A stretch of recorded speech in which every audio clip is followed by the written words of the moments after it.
दही बाइगण आउ सीम आलू टमाटो फुलकोबी भजा ये घाट खाऊँ मुह लुचि हौ।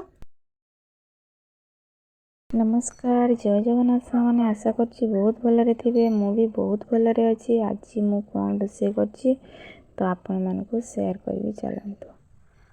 आज मु पुई घाट कर पुई घाट मुझे नहीं कौन कौन चलतु देखेबी। तो ये पुई शाग नहीं 2टा टमाटो बोईतालु आ पुई दांठी आलू आठी बुट डाली नहीं। तो ये सब को मिसेकी मु गोटे घाट करी। तो ये मोर पानी पूरा फुटिला गरम होगी। तो ये सब मुझे रखी परिवा सब पकईदेली बुट डाली सब पकईकी स्वाद अनुसार लुण हलदी पकईकी या दर सिझा हाँपाई छाड़देवी घोड़देवी। दर सिझा हाँवा लगी मुझे घोड़देवी भल भाव। तो ये मोर हो दर सिझा एबे मु ता देहरे पुई पकईबी। तो पुई को सब मु 2 मिनिट या भी घोड़े देवी 2 मिनिट पाई। तो 2 मिनिट हेले सिझी गला पर मुल्हे देवी कहीं बेसी समय सिझेले फटिकी जीव भल लगे पूरा।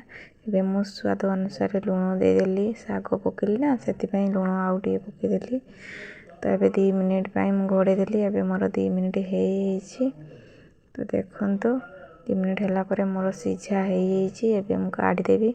काटिकी रखिदिया प्याज अदा रसुण पेस्ट सब मसला आ सिझा मोर ए प्याज हो गला। तो ये लंका गुंड पकईकी अदा रसुण पेस्ट पकईदेली। तो ये पकईबी हलदी गुंड जीरा गुंड और काटिकी रखिथिबा टमाटो सब पकईदेली। तो मु 2टा टमाटो पकईलिनी खटा बोली मुझे बघाई देछि आपण मानकु देखई पालिनी मु। तो देखंतु केते सुंदर भाव घांटटी होइछि। एबे मु नेइछि किछि दही घर दही बुलेइकी रखिथिले जो। तो किणा दही नुहे एटी गोटे बैगण नहीं मु। तो बैगण को भल भाव काटिकी धोईकी मुझे भाजुची। तो भाजी सारा पर दही बैगण मु करी। तो किणा दही रे दही बैगण करने भल हुए एते भल हुए ए दही रे तथापि मु भाबुची करी। तो देइथिले काकी दही से मु भाविली करदेवी। एठी मु दही बैगण करी बोली दही भाजिली भल भाव नोटेदेली ताको।